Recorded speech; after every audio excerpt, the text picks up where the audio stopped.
guys, you probably don't know me, but it's okay, you will get to this video. Last month, I was having lunch with my parents when my mom asked me to pour her a cold glass of water from the terracotta jug. That made me wonder, why does the temperature of water depend on the container? So I did some research and I found some pretty interesting stuff that I wanted to share with you. It all has to do with evaporation. Let me explain. Evaporation is the process by which a substance transitions from its liquid state to its gaseous state. It happens below the temperature of boiling, unlike vaporization, which happens after reaching the boiling point. But I see you there wondering how the evaporation happens. Basically, when exposed to heat, the kinetic energy, which is related to the speed of movement of the molecules, increases, so their bonds get easily broken. Therefore, they start floating in the atmosphere.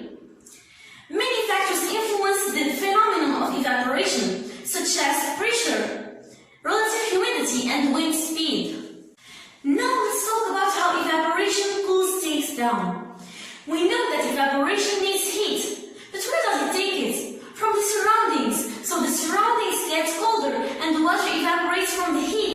I know it's a lot of information, so let's take for example a daily experience, sweating. You are just done working out.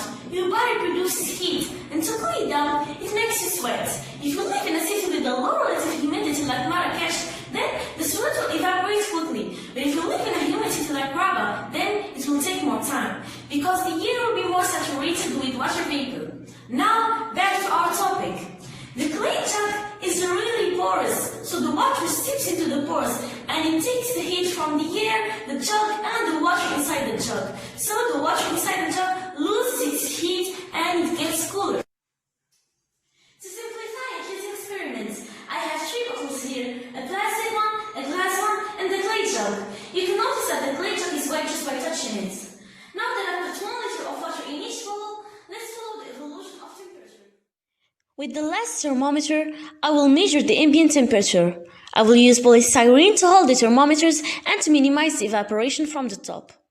Now that I've took all the measurements, let's use this graph to study the evolution of the temperature. You will notice that they all started at 90 degrees.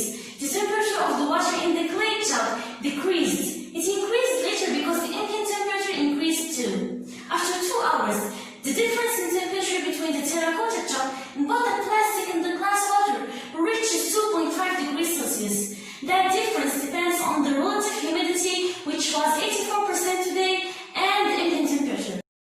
Let's end this video by quoting this wise word by Einstein. The important thing is not to stop questioning. Curiosity has its own reason for existing.